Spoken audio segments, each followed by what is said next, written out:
Hello mga kol, welcome back na naman dito sa ating YouTube channel. For today's video mga kol, meron naman tayo ipakita na bagong finish na unit. D17B 4x4 manual transmission RO6 engine VVT. So this unit is very rare. So tapusin natin yung video para malaman natin kung magkano ang presyo sa ganitong setup. So let's go!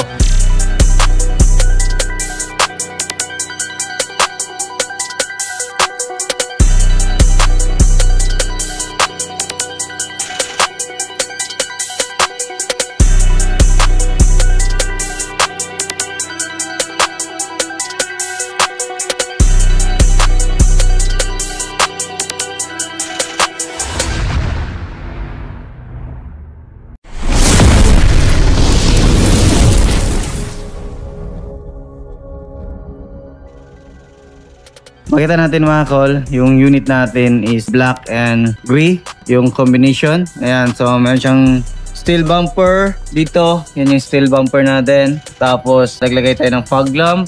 Stock headlight, ito yung headlight natin, H4 halogen, signal light, park light. Dito nag-color tayo ng color black para mas maganda tingnan. Fully tinted yung unit natin. Dito auto fold and retractable side mirror. Then makita natin dito naka brand new mags and brand new tire. So disc brake yung harap, fully undercoat, coil spring. Yan. Tapos stock height. So wala nang lift up yung ginawa dito.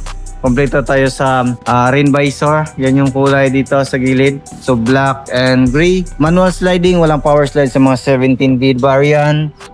Tapos dito kita natin is naka 13 inches mag wheels pa rin. Brake drum, coil spring yung likuran natin. Kaya napaganda ng mga rides ng ganitong sasakyan kasi naka coil spring. Then dito, yan yung back door niya. So black and gray pa rin. Tapos dito naglagay tayo ng step board. Then at the same time naglagay tayo ng plate holder para hindi mabin yung plaka natin. Meron siyang reverse camera. Then dito sa likuran, yan, brand new matting, then yan ilaw goods, then naka brand new ceiling na yan, black felt yung nilagay natin dito mga kol. So yun, bagong cover, kahit dito bago na din yung cover natin mga kol. So captain seat, meron siyang headrest, yan, pasilip natin dito. Yan, so meron siyang headrest, armrest, foldable armrest, power window yung sliding natin. Ayan, manual sliding, meron siyang bottle holder or cup holder. Yung kagandahan sa mga ganitong unit mga kol is foldable yung ating upuan. Kung kailangan natin ng malaking space para sa sasakyan natin, is pwede natin yan gawin dito para multi-purpose yung unit natin. Hindi lang pang pamilya, pwede din natin pang negosyo or pang adventure. So, silipin natin. Ito natin, yan yung naka-fold yung ating isang upuan. Diba? So, fold din natin yung kabila. Manual sliding. Tapos, yung gagawin natin, tayo natin to. Tapos, yun, hilahin natin dito. So, yan na yung sitwasyon sa ating upuan pag na-fold na. Yan o.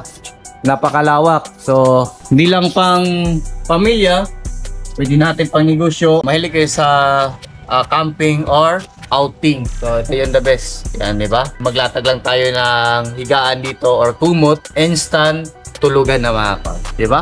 Yan yung kagandahan sa mga minivan natin mga kol kasi multi-purpose. Ayan o. Natin.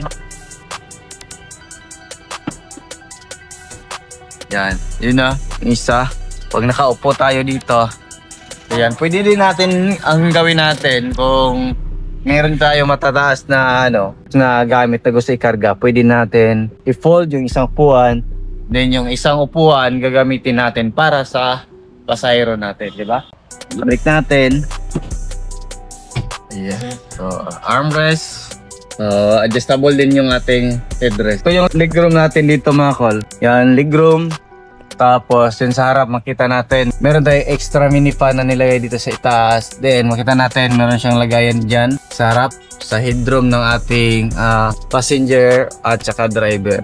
Makita natin meron siyang extra lagayan dito. Yan yung view natin dito sa likuran. So silipin natin dito. Dito tayo sa kabila. Yan. Ito makita natin naka power window, power mirror na din yung ating unit. So turn on natin. Yan, window goods, left and right. Dito.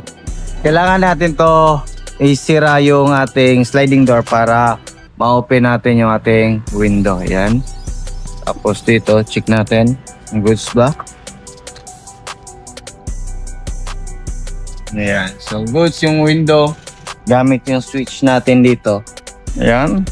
Baba and taas. So, function. Tapos, kabilaan goods. Auto fold ng mirror. Goods. Angat natin. Angat natin lahat. Then, to. Ito yung extra lagayan. Bottle holder. Cup holder. Then, yan. Ito yung steering wheel natin. So, 4x4 manual.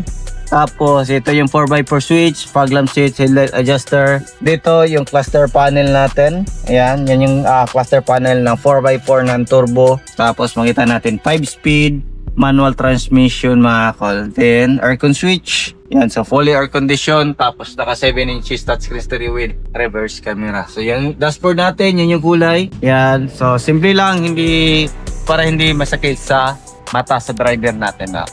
So, try natin start yung makina natin. Apakan lang natin yung clutch. Make sure na naka-neutral.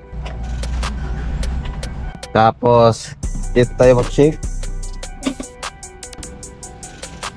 Makita natin ito, clutch pedal, brake pedal, din yung accelerator natin. Accelerator natin mga is wala ng cable, all electronic na yun. So, yung kagana nito is napakatipid sa gas. Yung mga ganitong minivan mga ka. Ito yung makina natin, RO6A engine VVT ng turbo. Makita natin dito yung ating PCV valve, fuel rail, 1, 2, 3, injector, ignition coil at saka spark plug nandito. Tanggalin lang natin yung 8mm na bolt dito. Tapos may tatlong 10mm na tools yung gagamitin natin para matanggal natin yung ating ignition coil. Temperature sensor, camshaft sensor, oxygen sensor, VVT solenoid. Dito tayo mag-refill ng ating engine oil. So yung engine oil na gamit natin mga kol is yung ating prime lobe lubricant oil made in Singapore. So yung kaganahan nito mga kol is ginawa talaga ito para sa specific sa weather sa Pilipinas. So yan yung kaganahan sa oil natin. Dito sa kabila yung ating gas tank opener goods. Ayan. Dito natin makita yung ating alternator, aircon compressor, throttle body, main fuse box, ECU, air filter housing. Then dito tayo mag-check ng ating engine oil. Ito yung gamit natin, napaka-clear engine oil na prime lobe lubricants oil. Dito naman, hipin natin. So, ito yung ating coolant reservoir. So, coolant talaga yung mga nilalagay natin dyan. So, make sure na mas tatagal yung makina natin. So, mas maganda din na yung may-ari is alagaan ng mabuti yung kanilang makina para maiwasan yung pagkasira ng sasakyan. So, yan yung pinaka-importante. Basta meron kang sasakyan. Huwag nyo iasa lahat sa mekaniko mga. Dapat check nyo talaga lagi yan. Kasi hindi sa lahat ng panahon is goods yung ating sasakyan.